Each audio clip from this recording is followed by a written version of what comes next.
Defensively, we were really doing some great things in the first half. I thought, we really forced the shot clock out. I thought we, really, had them upset offensively. At halftime, we had made some adjustments to the set that they ran right before the half that we had a couple miscues on. And, unfortunately for us, I think our offensive energy was affected by our defensive, let me go the other way. Our defensive energy was affected by our lack of offensive, being able to score. And, mentally, you got to get over that at this level. I mean, you got to be mental toughness. There's going to be nights when shots do not fall. There's going to be nights when shots do fall. But you have to really stay solid mentally and keep playing. And I thought that, defensively, it takes a lot of mental fortitude out there in what we do, because there's a lot of reads, and we're mixing it up a little bit, and offensively, I think it drained our defense, and that's unfortunate because I thought defense was very good to us first half. Credit to Arizona State, obviously, their pressure defense affected us a little bit and made it for some tough shots, and so hats off to them and their defense. And I mean, I'm sure going into it, you knew they had a great defense, and I'm sure you scouted it really well. Yeah. And you could tell in that first half. I mean, I thought there were only a couple times I really thought your kids were forcing the ball and not working, and then and really even in the second half, I thought early they were doing okay, and then things just kind of fell apart. Well, that's it, and the thing that we have to do is just stick together, know that we are a good team, we're talented. Our defense has been our identity all year, but you have to stay mentally sharp when things are not going well. And I think that we stepped backwards on that. We've got to get that fixed and get it fixed quick, because Saturday at 1, it's going to be time to turn it around against Arizona. You were back there a long time with them. What are some other things you guys are going over? A lot is the same things that we're talking about right now. I think, right now we're disappointed in losing the last 5 games, and I think we're allowing that to affect us a little bit more than it needs to, so we're trying to move on from that. We're trying to address exactly, where we're going wrong, and a big part of it's mental right now for us. We have to be able to step on the floor and have confidence on the offensive and defensive end, no matter what goes on, and it's up to each individual to be able to do that for herself, because there's nobody's going to feel sorry for us. There's no time to feel sorry for ourselves. So the quicker that we get over that and the quicker we move forward, I think we'll get back to being our old selves. And when we're our old selves, we're a pretty good team. But we have not showed that. We did not show that tonight. Not in the second half. First half, I thought we were okay.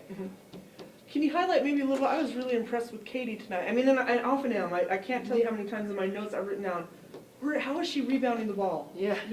She just has an uncanny ability. Well, Katie Grad is the glue. I mean, she's the glue. I mean, she's out there, and she's running the defense. She's really, and that's a hard thing to do, because she's reading a lot of things that are going on in the game, and she's getting the rotations right for her teammates. I think she's always going to, she's going to out-tough you. She's just going to out-tough you. She's going to find a way, and you keep seeing it, like you said, with her coming up. There'll be a big scrap. All these 6'5" kids, and they'll come Katie Grad with the basketball, And Katie is just, she's a tremendous competitor. She's somebody that, won 2 state tournaments and was Player of the Year in the state of Washington for a reason. But the kid plays with a big heart, and she's just not going to let you out tough her. Think she's going to coach? Hope she does. Yeah, I hope she does someday. What do you expect to see from Arizona? Arizona is going to come in here, and their guards are tremendous. We could go on and on about Davelin White right now, and they play 3-4 guards at a time. I think Thomas and some of their frontline kids have really improved quite a bit, but they're a team that's going to mix it up with their defense. Expect to see some man, some zone, but we have to be able to guard their interior one-on-one and stay out on their perimeters, because they're very capable of putting a lot of points on the scoreboard very, very quickly with their perimeter game with 4 guards.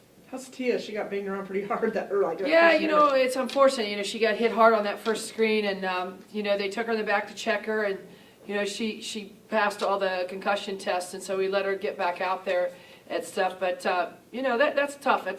She ran into a big player and hit the floor pretty hard. But to Tia's credit, she tried to shake it off and play, and knowing Tia, she'll be fine. She'll be ready to go tomorrow. All right, Coach. What did you notice in this game that the team needs to work on before Arizona this Saturday? I think that it's so important that we understand what makes us successful. And what makes us successful, one, is that we have a great matchup zone and that we are able to limit people's good looks and their touches a lot of times. And a lot of times we can get into our running game off of the steals and some things like that. So we've got to get back to that. And, you know, we can't allow whatever's going on offensively, if we're not hitting shots, for that to take away from us being able to play great defense. We've got to trust that, hey, if we continue to play great defense, we continue to get stops, our offense will have a breakout and we'll get going, you know. And I think that sometimes in the second half, you know, we got so frustrated on offense, again, a credit to Arizona State's pressure, that we allowed our defensive identity to disappear. Was Arizona's pressure the only area that gave Washington State trouble tonight, or were there some other aspects? I think that, you know, we went out, we played some man tonight, and we had some trouble and some matchups with that, and you know, so that's a little bit disappointing, but that's something that we'll work on again tomorrow, because I think we're athletically better than the way we played tonight defensively. All right, thank you, Coach. Thanks. Thank you.